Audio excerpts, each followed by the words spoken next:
The nursery smelled of rejection. Every servant in the castle knew it. Every wolf who passed that corridor could sense the wrongness radiating from behind those doors. Inside, a baby cried for a father who refused to hold him, a king who looked upon his own flesh and blood with nothing but revulsion. Alpha King Theron of Keldra had everything: power, wealth, a kingdom that trembled at his name. But when his son was born, when they placed the infant in his arms, something shattered. He recoiled as if burned. "This is not mine," he declared. "I feel nothing. No bond, no recognition. Take it away." The queen was found dead, they said. The king's heart died with her. That was the story everyone believed. Everyone except one. Marin scrubbed floors and emptied chamber pots. She kept her head down and her mouth shut. She was nobody. Just another nameless servant in a castle full of them. But every night, when the corridors went silent, she crept to the nursery door and listened to her son cry. Because the king's rejected child was hers. And the queen who supposedly died was not dead at all. She was on her knees, washing his floors, watching him despise the baby they had created together. All because of a spell so dark, so complete, that it had erased her from his very soul. Marin had survived the assassination. She had crawled back from the edge of death. And now she would discover who had stolen her mate, her life, and her son's birthright. Even if it killed her. The wailing had been going on for 3 hours. Marin pressed herself against the stone wall of the servants' corridor, her fingers white-knuckled around the handle of her mop bucket. The sound cut through her like a blade. She knew that voice. She knew the particular pitch of his distress, the exact moment when exhaustion would pull him into fitful silence. She knew because she had carried him for 9 months, because she had held him for exactly 11 seconds before they ripped him from her arms and left her for dead. "Poor little wretch," muttered Helda, the head cook, as she passed. "Third nursemaid this month. The child screams day and night, and the king looks at that baby like it's something rotting." Marin said nothing. She had learned to say nothing. "They say the queen's death broke something in him," Helda continued. "But I don't know. There's something else wrong. Something that doesn't smell right." Marin took her meaning. She took it and buried it deep where all her other secrets lived. It had been 4 months since her supposed death. 4 months of hiding in plain sight, disguised by nothing more than servants' rags and a face no one looked at twice. She had been Queen Marin of Keldra for 2 years before the attack. 2 years of loving Theron with everything she had. The night of the birth, hooded figures had dragged her from the birthing bed while she was still bleeding. They had carried her to the cliffs beyond the castle, cut her throat, and thrown her into the sea. They had not cut deep enough. A fisherman's widow had found her washed up on a rocky shore, more dead than alive. When she finally returned to the capital disguised as a refugee, she learned that a body had been recovered. Some poor drowned woman dressed in her clothes. There had been a funeral. The king had wept. And then, within weeks, he had begun rejecting their child. Dark magic. It had to be. Nothing else could explain how the man who had once kissed her pregnant belly every night now looked at that same child with disgust. The sound of heavy boots made her press deeper into the shadows. A moment later, King Theron strode past, flanked by 2 guards, moving toward the nursery. Marin followed through a servant's passage. Through a crack in the wall, she watched her husband enter the nursery. He was still beautiful. Tall and broad-shouldered with dark hair and eyes the color of a winter storm. She remembered the warmth of him, the way he had held her. Now those eyes held nothing but ice. The nursemaid fled at his command.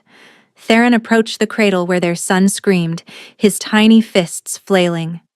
"Why?" Theron murmured, and Marin heard something almost like pain in his voice. "Why can't I feel anything?" He reached toward the cradle. Marin held her breath. Theron's hand stopped inches from the baby's cheek. "No," he said, pulling back. "Nothing." His jaw clenched. Another man's child. That's the only explanation. I'll have the council investigate. Blood tests. Lineage magic. Marin's chest constricted. If Theron ordered lineage magic, it would prove the child was his, which meant whoever had cast the spell would know it was failing. They would try to kill her son. The opportunity came the next morning. Helda announced that Bess, the nursemaid, had quit during the night. Marin volunteered immediately. Lord Valdric handles staffing, Helda said, eyes narrowing. You sure about this? Valdric. The name landed like a stone in Marin's chest. Theron's chief advisor. His half-brother. The man who had always watched her with something unreadable in his eyes. The advisor's office was in the East Tower. Valdric sat behind a massive desk, his silver-streaked hair pulled back from a face that might have been handsome if not for the coldness in it. The new scrub maid, he said without looking up. Refugee, no family, no references, and you want to care for the prince no one else will touch. I need the wages, my lord. Valdric's pale eyes swept over her with unsettling thoroughness. She kept her gaze down, but not before something flickered across her face. Loss, longing, quickly buried. Valdric tilted his head, studying her with new interest. Very well. Report at sunset. He paused. If you notice anything unusual, report directly to me. Not the king. To me. Understood? Understood, my lord. She was almost to the door when he spoke again. What did you say your name was? Wren, my lord. Just Wren. Welcome to the nursery, Wren. I do hope you last longer than the others. The nursery was cold. Not natural cold, but something deeper. Something that seeped into the bones. But then Marin saw the cradle, and nothing else mattered. She crossed the room and lifted her son for the first time since those 11 stolen seconds. He was heavier than she expected. Warmer. Real. Hello, my love, she whispered, her voice cracking. Mama's here. Mama's finally here. The baby made a small sound, almost like recognition. His tiny hand found her finger and gripped it. She held him until her arms ached. Then she began to explore the room. Protective charms hung from the doorframe, worthless trinkets. Salt lines beneath the windows, broken and scattered. But beneath these nervous protections, Marin sensed something else. Something layered and deliberate. She pressed her palm against the wall and closed her eyes. As a child, before manifesting as a wolf, Marin had shown other gifts. Sensitivity to magical residue, the ability to feel where power had been worked. Those gifts had saved her life on the cliff, letting her sense the killing blow before it landed. Now they told her something else. The nursery was saturated in dark magic, layer upon layer of spellwork, pulsing with the same signature. Someone was actively maintaining this spell, feeding it power regularly. This wasn't a one-time curse. This was ongoing imprisonment. A soft knock interrupted her thoughts. A young woman with copper hair entered carrying a tray. I'm Cassia, she said quietly. Kitchen staff, can I tell you something I probably shouldn't? Marin nodded. The last nursemaid, Bess? She didn't quit. I saw Valdric's guards carrying her out before dawn. She was unconscious. Maybe dead. Cassia's freckles stood out against her pale skin. Something evil is happening in this castle. The king used to be kind. Now he's empty. Like someone scooped out everything that made him human. She pressed a small vial into Marin's palm. Revealing tincture. My grandmother was a hedge witch. 3 drops on any surface will show traces of magical tampering. Why give this to me? Because you actually care about that baby. And someone needs to. Before Marin could respond, heavy footsteps echoed outside. The door swung open. King Theron stepped into the room, his winter eyes finding her immediately. You're the new one, the volunteer. He moved closer. Look at me.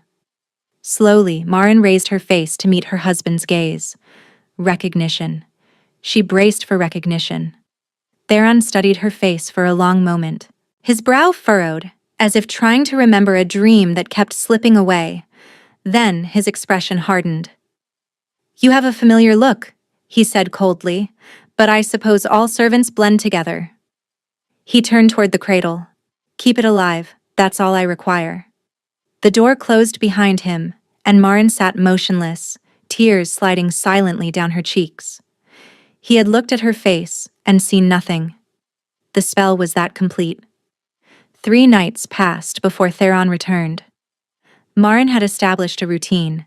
She fed the baby with goat's milk, bathed him in lavender water, and held him for hours singing lullabies in the old tongue. And slowly, miraculously, he stopped screaming. The change did not go unnoticed. "What witchcraft are you working?" Helda demanded. "Lord Valdric has been asking about you. Watch yourself, girl." That night, Marin was rocking the baby by the window when the door opened without warning. Theron stood in the doorway, dressed in simple sleep clothes, his feet bare, his hair disheveled. "I couldn't sleep," he said flatly. "I never can anymore." He moved toward the window, staring at the moonlit grounds. "They think I'm cruel, a monster who hates his own child." "And are you?" The words escaped before she could stop them. Anger flashed across his features, then faded into exhaustion. "I don't know what I am. There's a hollow place inside me. It appeared the night my wife died, and it's been growing ever since, swallowing everything." "Perhaps it's grief," Marin offered softly. "Or perhaps I'm simply broken. Perhaps she was the only thing holding the pieces together." The baby stirred, making a small sound. Theron's gaze dropped to the bundle. "He's quiet with you," he observed. "He just needed someone to hold him properly." "I held him when he was born. I held him and felt nothing." His voice cracked.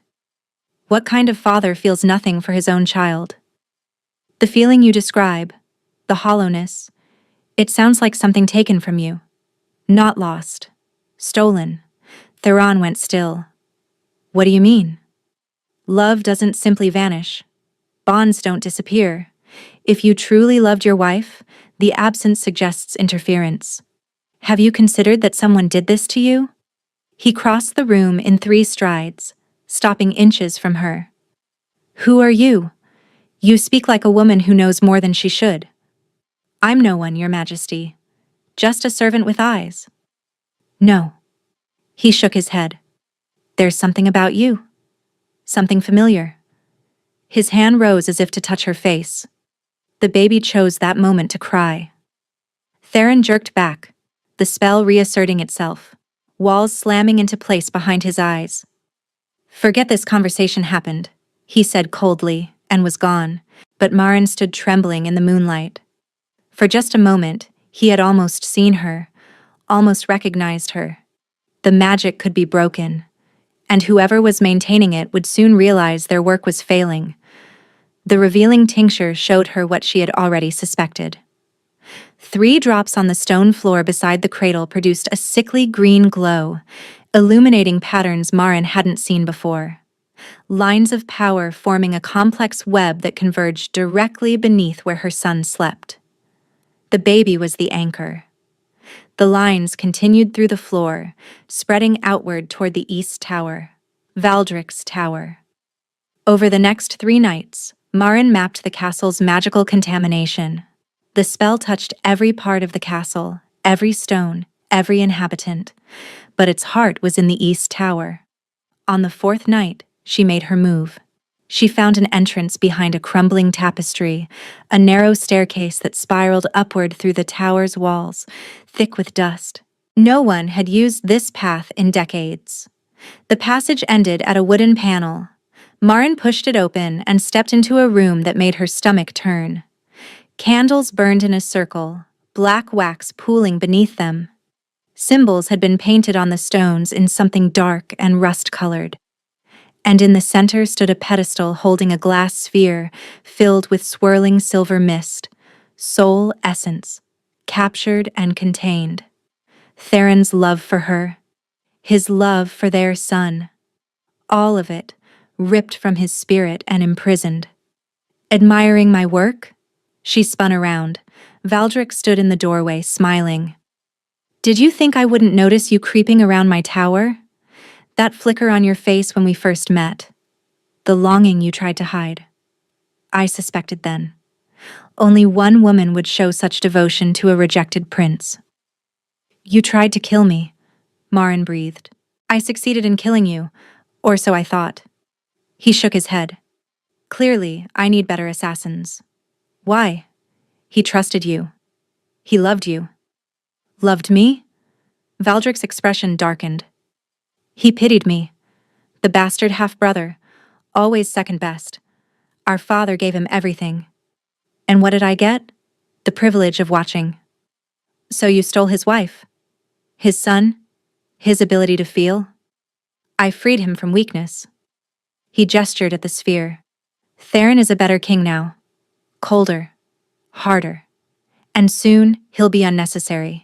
When the council declares the heir unfit, they'll need a regent. He withdrew a knife, the blade gleaming with sickly green light. But none of that matters now.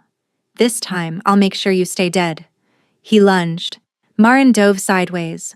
The knife sliced through the air where her throat had been. Touching that sphere would be unwise, Valdrick said, blocking her path. The containment is fragile. Break it improperly and the essence dissipates. Theron remains hollow forever. Checkmate. The door behind Valdrick creaked. Uncle. A cold, familiar voice. Step away from her. Theron stood in the doorway, sword drawn. When the fragments started returning, when I began to suspect, I told Grand Counselor Harwick everything. I had Mistress Orenna, the court witch, examine the council members. She found compulsion spells woven through their thoughts. Valdrick's composure cracked. You don't deserve to remember her. You made me a monster. Theron's voice rose. Step away from the woman. You still don't recognize her, do you? Your mate could stand 3 feet away and you'd feel nothing. Theron looked at Marin, struggling against invisible chains. Who are you? I'm the woman you loved until death. The mother of your son. The queen they tried to murder. That's impossible. Marin is dead. Look at me, Theron. Feel whatever fragment of our bond remains. You know me. For one endless moment, nothing happened. Then Theron's sword clattered to the floor. Marin? The word came out broken. Marin. Valdrick moved, knife flashing toward the sphere. Marin slammed into his side. The knife sliced across her arm instead. She grabbed the sphere and hurled it at the floor. Glass exploded. Silver mist erupted upward, found Theron, and slammed into his chest. He screamed. Agony and ecstasy twisted together, years of stolen emotions flooding back instantly. His body convulsed, his hands clawed at his chest. You've killed him, Valdrick snarled. A human mind can't process that much emotion at once. Marin ran to where Theron had collapsed, cradling his head. Hold on to me. Follow my voice back. Marin? Her name was a ragged sob. Oh gods. I felt nothing at my own wife's funeral. What kind of monster? You weren't a monster. You were a victim. Guards burst through the door. Grand Counselor Harwick took in the scene and ordered Valdrick confined immediately. Theron's arms wrapped around her, crushing, desperate. I couldn't feel you. For months. I reached for you in my sleep and found nothing. I know. She pressed her forehead to his. But we're free now. The first sign that something was wrong came 3 days later. Marin woke to find Theron convulsing beside her. His body was rigid, his skin burning with actual heat, as if fire lived beneath his flesh. She dragged him to Mistress Orenna, the court witch, who had helped expose Valdrick's compulsions. The old woman examined him thoroughly, her expression growing grave. There was a failsafe, Orenna said finally. The soul essence was meant to be drained slowly, feeding the caster's power over years. The sudden return has destabilized the king's spirit. His soul is overflowing. If we don't stabilize him, he'll burn alive from within. How long? 3 days. Marin's world tilted. There must be something. The mate bond. If you fully open it, Not just emotional, but spiritual. You could absorb some of the excess essence, but opening a bond that completely means merging your souls. His pain becomes your pain. His death becomes yours. Then we'll do it. Marin, no. Theron struggled to sit up. I won't let you risk yourself. If something goes wrong, our son grows up an orphan either way. But if it works, he has both parents. She knelt before him. Together? His trembling hands cupped her face. Together. The ritual chamber had been cleared of everything except a low platform surrounded by salt and silver. Candles burned at the cardinal points. Marin and Theron lay facing each other, hands clasped. The bond cracked open. Marin gasped as Theron's consciousness flooded into her. Memories, experiences, and the shape of his thoughts. She felt his childhood loneliness, the day he first saw her, the joy when he held their son, then the horrifying moment when that joy simply vanished. She felt his months of emptiness, the self-loathing, the conviction that he was broken beyond repair. Theron received her memories in turn, the terror of the assassination, the agony of recovery, the desperate determination that had driven her back. I never stopped, she sent through the bond. Neither did I, he replied. Even when I couldn't remember why. The excess essence began to flow. It hurt, like liquid fire pouring through her veins. Marin heard herself screaming, heard Theron screaming with her. But she didn't let go. The fire peaked and began to ebb. Orenna approached cautiously. A smile broke across her face. It worked. The essence has stabilized. And our son needs a proper name, Marin whispered. He's been waiting for his father. Theron's breath caught. Corvin, he said softly. After my mother. She was the only one who ever made my father feel anything. Prince Corvin of Keldra. Marin smiled through her tears. Perfect. Theron pulled her into his arms. You saved me. Again. We saved each other. That's what mates do. The great hall had been transformed into a court of judgment. Theron sat on the throne, Marin at his side. They had announced her survival the day before, and the kingdom was still reeling. Valdric was dragged in by 4 guards, his fine clothes replaced by prisoners' rags, but his pale eyes burned with undimmed hatred. Lord Valdric of Keldra, Grand Councillor Harwick announced, you are charged with high treason, attempted regicide, magical assault, and attempted murder. How do you plead? Valdric laughed. Everything I did for this kingdom. Theron was weak. I made him stronger. You made him a monster, Marin said. I made him a king. Valdric's eyes snapped to her. How long before his soft heart brings Keldra to its knees? Theron descended the steps. You stole my wife, my son, my very capacity for love, and you dare call me weak? Half the lords in this room agreed with me. I just had the courage to act. Whatever doubts existed were planted by your manipulations, Harwick said. Mistress Orenna found compulsion residue in our minds. None of us chose to question the king. Valdric of Keldra, Theron said. The sentence is death. Valdric's composure cracked. You wouldn't. I'm your brother. You ceased being my brother the moment you stole my mate and left her for dead. As guards dragged him away, Valdric twisted in their grip. This isn't over. You think you've won? There are others. The doors slammed shut. Theron stood motionless. I sentenced my own brother to death. You sentenced a traitor, Marin murmured. Justice isn't always kind, but it's necessary. That night they lay together, Corvin sleeping in a cradle beside their bed. Valdric mentioned others who shared his views, Marin said quietly. I know. Harwick is already investigating. We'll root out every last conspirator. Theron pulled her closer. But tonight, I just want to hold my family. Valdric was executed at dawn.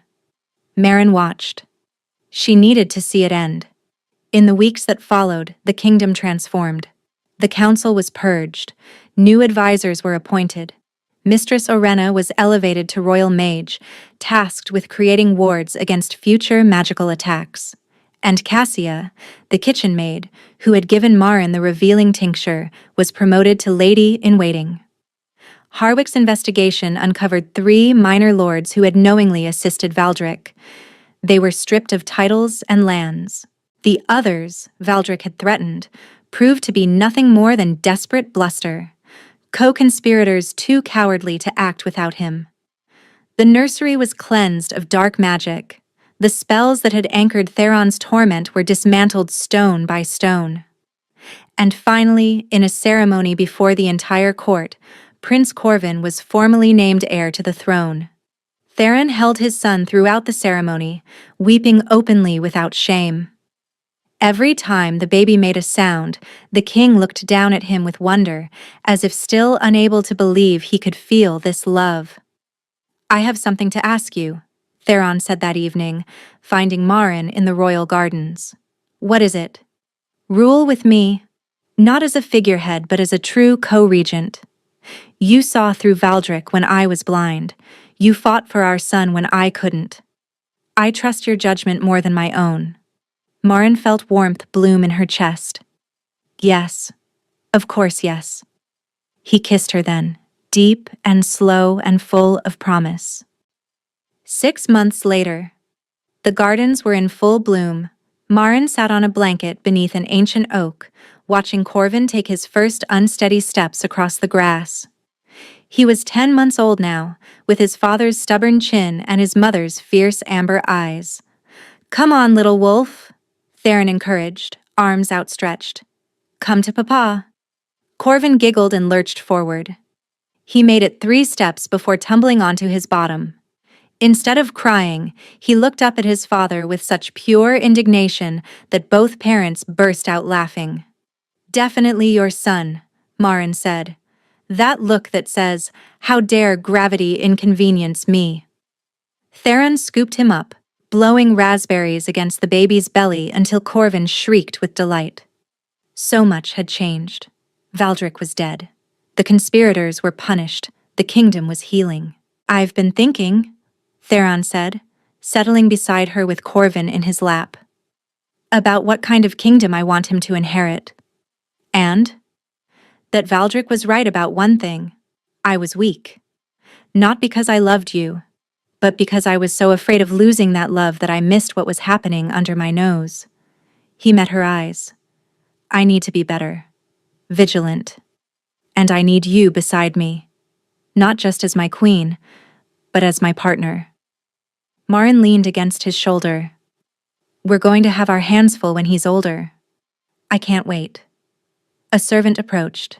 "Your Majesties, the delegation from Vestora has arrived." Theron sighed. "Duty calls?"